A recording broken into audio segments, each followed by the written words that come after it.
ബിസ്മില്ലാഹിർ റഹ്മാനിർ റഹീം. പരമകാരുണികനും കരുണാനിധിയുമായ അല്ലാഹുവിന്റെ നാമത്തിൽ. ഖുൽ അഊദു ബിറബ്ബിൻ നാസ്. പറയുക, മനുഷ്യരുടെ റബ്ബിനോട് ഞാൻ ശരണം തേടുന്നു. മലിക്കിൻ നാസ്. അതെ, മനുഷ്യരുടെ രാജാധിപതിയായ. ഇലാഹിൻ നാസ്. മനുഷ്യരുടെ ആരാധ്യനായ റബ്ബിനോട്. മിൻ ശർരിൽ വസ്വാസിൽ ഖന്നാസ്. കുസൃതി കൂട്ടി പിന്മാറി കളയുന്നവന്റെ ദുർമന്ത്രത്തിന്റെ കെടുതിയിൽ നിന്ന്. അല്ലദീ യുവസ്വിസു ഫീ സുദൂരിൻ നാസ്. അതായത് മനുഷ്യരുടെ ഹൃദയങ്ങളിൽ ദുർമന്ത്രം നടത്തുന്നവൻ. മിനൽ ജിന്നതി വന്നാസ്. ജിന്നുകളിൽ നിന്നും മനുഷ്യരിൽ നിന്നും ദുർമന്ത്രം നടത്തുന്നവൻ. ജിന്നുകളിൽ നിന്നും മനുഷ്യരിൽ നിന്നുമായി മനുഷ്യ ഹൃദയങ്ങളിൽ ദുർമന്ത്രം നടത്തുന്നവന്റെ, അതായത് കുസൃതി നടത്തി പിന്മാറിക്കളയുന്നവന്റെ ദുർമന്ത്രത്തിന്റെ കെടുതിയിൽ നിന്ന് മനുഷ്യരുടെ ആരാധ്യനായ, മനുഷ്യരുടെ രാജാധിപതിയായ, മനുഷ്യരുടെ രക്ഷിതാവിനോട് ഞാൻ ശരണം തേടുന്നു. അള്ളാഹുവിന്റെ സൃഷ്ടികളിൽ നിന്ന് മൊത്തത്തിലും ചില പ്രത്യേക വസ്തുക്കളിൽ നിന്ന് വിശേഷിച്ചും സംഭവിക്കാവുന്ന കെടുതലുകളിൽ നിന്ന് ശരണം തേടണമെന്ന് കഴിഞ്ഞ സൂറത്തിൽ അള്ളാഹു ഉദ്ബോധിപ്പിച്ചു. മനുഷ്യർക്ക് അറിയുവാൻ കഴിയാത്ത രൂപത്തിൽ സദാ നേരിട്ടേക്കുന്ന ഗൗരവമേറിയ മറ്റൊരു കെടുതലിൽ നിന്ന് കൂടി നാം അള്ളാഹുവിനോട് ശരണം തേടേണ്ടതുണ്ടെന്നും ആ കെടുതിയെപ്പറ്റി നാം എപ്പോഴും ബോധവാന്മാരായിരിക്കേണ്ടതുണ്ടെന്നും ഈ സൂറത്ത് മുഖേന അള്ളാഹു പഠിപ്പിക്കുന്നു. മനുഷ്യന്റെ ധാർമ്മിക ബോധം നശിപ്പിച്ച് ദുർനടപ്പുകാരാക്കി തീർക്കുകയും ഐഹിക ജീവിതത്തെ കളങ്കപ്പെടുത്തി മലീമസമാക്കുന്നതും പരലോക ജീവിതത്തെ പാടെ അപകടത്തിലാക്കുന്നതും അതേസമയത്ത് ബാഹ്യദൃഷ്ടി കൊണ്ട് കണ്ടുപിടിക്കുവാൻ കഴിയാത്തതുമാണ് ആ ദുശക്തി. അതുകൊണ്ട് ഖുർആന്റെ ഏറ്റവും ഒടുവിലത്തേതായ ഈ സൂറത്തിൽ അതിനെപ്പറ്റി അള്ളാഹു പ്രത്യേകം ഓർമ്മിപ്പിച്ചിരിക്കുന്നു. എന്താണ് ഈ അജ്ഞാത ശക്തി?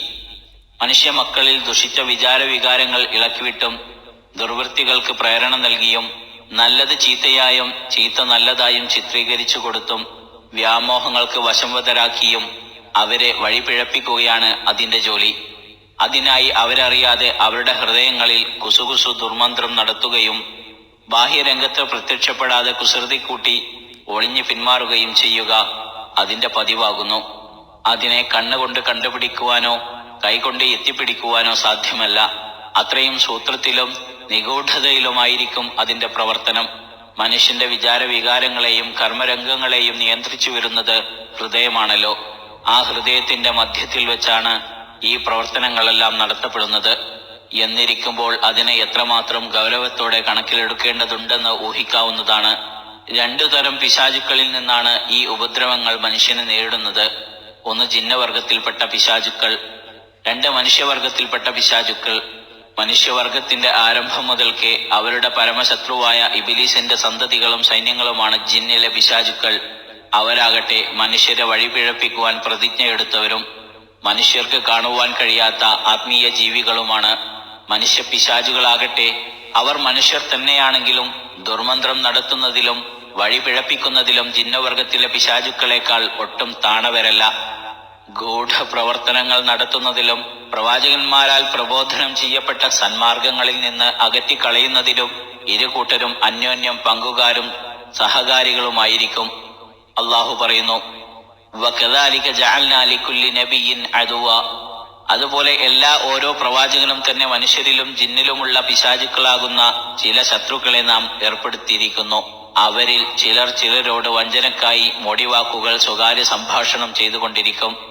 സൂറത്ത് അൻആം 112. വ ഇന്നശ്ശയാത്തീന ലയൂഹൂന ഇലാ ഔലിയാഇഹിം. നിങ്ങളോട് തർക്കം നടത്തുവാൻ വേണ്ടി നിശ്ചയമായും പിശാചുക്കൾ തങ്ങളുടെ മിത്രങ്ങളോട് സ്വകാര്യ സംഭാഷണം നടത്തുന്നതാണ്. നിങ്ങൾ അവരെ അനുസരിക്കുന്ന പക്ഷം നിശ്ചയമായും നിങ്ങൾ മുശ്രിക്കുകൾ തന്നെ. അൻആം 121. ഇരുവിഭാഗക്കാരും തമ്മിൽ പരസ്പര ധാരണയും സഹകരണവും ഉണ്ടെന്ന് ഇതിൽ നിന്ന് സ്പഷ്ടമാണല്ലോ. ദുർമന്ത്രങ്ങളുടെ മൂപ്പ് വഹിക്കുന്നവർ ജിന്നുകളിലെ പിശാചുക്കളാണെന്നും അവരുടെ ദുരുപദേശങ്ങൾ സ്വീകരിച്ച് അവരെ അനുകരിക്കുകയാണ് മനുഷ്യപിശാചുക്കൾ ചെയ്യുന്നതെന്നും രണ്ടാമത്തെ വചനത്തിൽ നിന്നും മനസ്സിലാക്കാം. നബി സല്ലല്ലാഹു അലൈഹി വസല്ലമ പറയുകയുണ്ടായി, നിങ്ങളിൽ ഒരാളും തന്നെ ജിന്നിൽ നിന്നുള്ള അവന്റെ ഇണയും അഥവാ കരീനും മലക്കുകളിൽ നിന്നുള്ള അവന്റെ ഇണയും അവനിൽ നിയോഗിക്കപ്പെടാതില്ല. സ്വഹാബികൾ ചോദിച്ചു, അങ്ങേക്കുമോ? തിരുമേനി സല്ലല്ലാഹു അലൈഹി വസല്ലം പറഞ്ഞു, എനിക്കും തന്നെ. പക്ഷെ എന്റെ ഇണയുടെ മേൽ അള്ളാഹു എനിക്ക് സഹായം നൽകിയിരിക്കുന്നു. അതിനാൽ അവൻ കീഴൊതുങ്ങിയിരിക്കുന്നു. അവൻ എന്നോട് നല്ലതിനല്ലാതെ ഉപദേശിക്കുകയില്ല. മുസ്ലിം. മറ്റൊരു ഹദീസിൽ നബി സല്ലല്ലാഹു അലൈഹി വസല്ലമ പറയുന്നു, നിശ്ചയമായും പിശാച് മനുഷ്യനിൽ നിന്ന് അവന്റെ രക്തസഞ്ചാരം ഉള്ളിടത്തൊക്കെ സഞ്ചരിക്കുന്നതാണ്. ബുഖാരി, മുസ്ലിം.